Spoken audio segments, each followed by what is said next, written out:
अबरी तू भोला जी पर जल ढार दे बारू संगवा में हमरो के ले चल दे बारू अबरी तू भोला जी पर जल ढार दे बारू संगवा में हमरो के ले चल दे बारू बाबा के मंदिर देव घर में पावन जे भी जाए ला ओकर मन भावन तनी काबर उठावा बाबा को दी है आजा। एकदम सही बात कहलो भौजी। बाबा के चिलम जिंदाबाद जिंदाबाद जिंदाबाद, बाबा के चलबो जिंदाबाद जिंदाबाद जिंदाबाद। ए बाबा तोहर चिलम जिंदाबाद तोहर चलबो जिंदाबाद। ए बाबा तोहर चिलम जिंदाबाद तोहर चलबो जिंदाबाद। कहत रे कि देवरू हमके लेके चला साथ। ए बाबा तोहर चिलम जिंदाबाद तोहर चलबो जिंदाबाद। ए बाबा तोहर चिलम जिंदाबाद तोहर चलबो जिंदाबाद।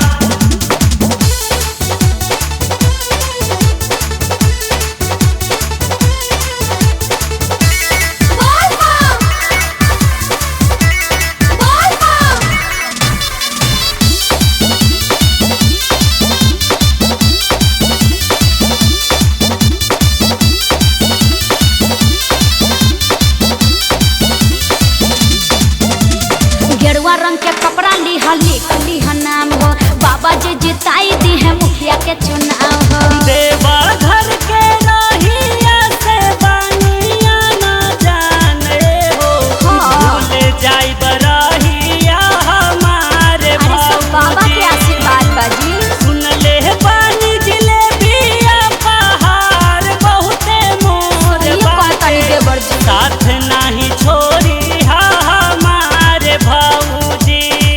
तोहरे के कहत बानी तनी साथ चल के देख। ठीक बा भौजी। बाबा के चिलम जिंदाबाद जिंदाबाद जिंदाबाद, बाबा के चलबो जिंदाबाद जिंदाबाद जिंदाबाद। ए बाबा तोहर चिलम जिंदाबाद तोहर चलबो जिंदाबाद। ए बाबा तोहर चिलम जिंदाबाद तोहर चलबो जिंदाबाद।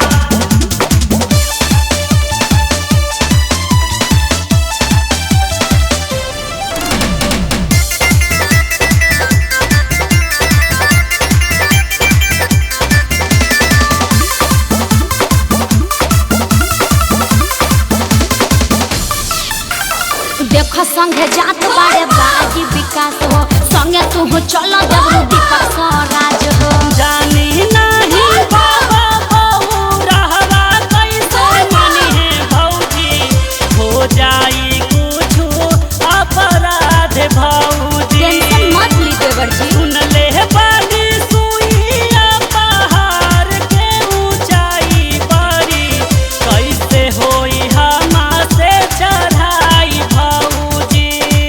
अब चलो दिस चलो बड़ी टाइम हो कता। ठीक बात चलतनी। बाबा के चिलम जिंदाबाद जिंदाबाद जिंदाबाद, बाबा के चलबो जिंदाबाद जिंदाबाद जिंदाबाद। बाबा तोहर चिलम